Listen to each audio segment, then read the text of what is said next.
Hola a todos, ¿qué tal? Buenos días, buenas tardes, buenas noches. Soy Carla de la Pilipinas. Mabuhay! And welcome back to my mini vlog. And for today's video's weather update, ayan, super ganda ng panahon today. And kasing ganda ko ang panahon, Charis.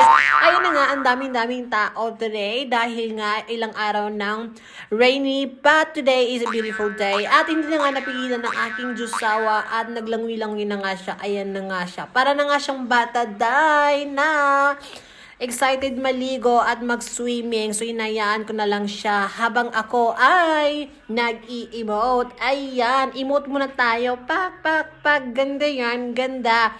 Ayan, kasing ganda ng ocean. Ayan, blue and malinaw. Malinaw. Malinis at sobrang crystal clear. At ayun na nga, tapos na nga kami mag-swimming ng aking jusawa and we decided na umuwi na dahil tong jumps na nga kami mga ax. At ayun nga, mag-ingat-ingat tayo, baka tayo ay bumalik sa dagat kasama ang ating cellphone. At ayun na nga mga Vax, that is for today's video. Thank you so much for watching, guys. Please don't forget to follow and comment down below if you have question. And of course, always remember to be kind. Adios!